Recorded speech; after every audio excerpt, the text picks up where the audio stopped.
Is Doom: The Dark Ages a good game? Well, I'm sure you've seen other reviews by now, and I've only now just gotten around to finishing the game. Doom: The Dark Ages is like a mix of Hexen, Panzer Dragoon, the Serious Sam games, and the Painkiller games. The gameplay is fast, and the devs of the game wanted to make the game different from the previous two titles, Doom 2016 and Doom Eternal, and attempt to be innovative. I played Doom: The Dark Ages with an Xbox controller. The Doom. The Dark Ages story takes place between Doom 64, where Doomslayer was trapped in hell, where he decided to stay there, and Doom 2016. The basic storyline of Doom.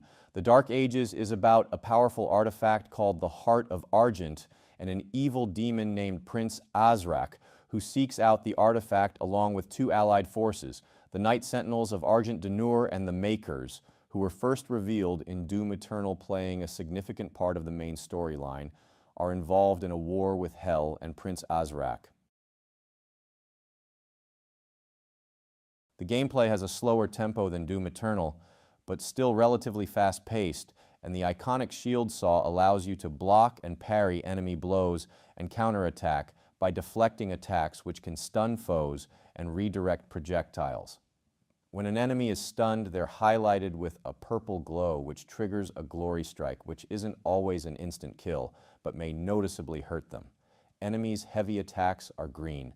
The projectiles are color-coded, with the green color being the color that needs to be deflected with a timed parry in order to hurt an enemy, and the orange-colored projectiles are to be avoided. The Sentinel shrines in the game allow you to upgrade your gun's shield and melee attacks.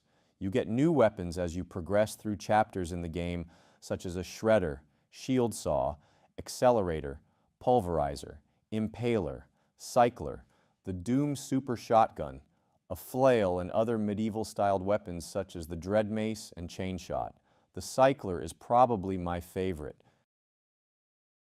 There's parts in the chapters where you have to play as a mech, where you have to box enemies by dodging counterattacks and punching them with right and left attacks. I felt these parts were tedious and they felt like a chore to get through. There's also parts in the chapters where you have to play as a dragon like Panzer Dragoon, and you have to take out protective shield barriers by dodging a turret or enemy attack in order to cause damage to take them out. I also felt these parts were a bit of a drag, and they felt more like filler to space out the chapters. I didn't find it particularly fun, but I guess it added something new to the modern Doom games. There's a variety of different enemies in the game, such as the Cyber Demon, Arachnotron, Mancubus, Cosmic Baron, Komodo, and many others, with different champion bosses such as the Vagary Champion, Agadon Champion, and Komodo Champion, and unique bosses such as the Creed Maker and the Old One.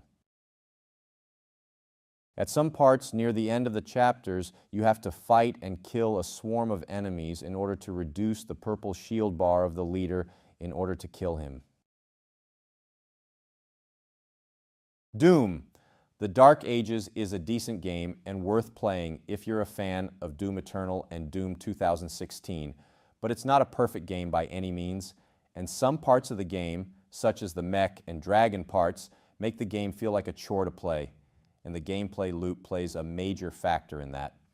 The maps in the chapters are well designed, and some of the little puzzles you have to figure out using your shield are fun to do along with the gunplay, and the weapons have oomph to them and are also fun to use. Mick Gordon. Not doing the soundtrack didn't really bother me, because the background music isn't so much a factor in creating atmosphere in these types of games, in my opinion. The storyline was straightforward, but I didn't expect a particularly unique storyline, nor did I play the game specifically for the storyline. I played this on Game Pass on PC.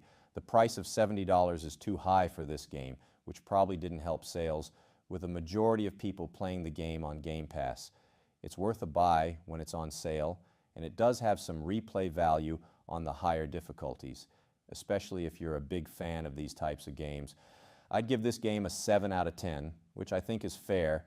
The game was good, but I think the two previous games were more fun to play. I'd probably have rated it higher if there was no mech or dragon parts in the game.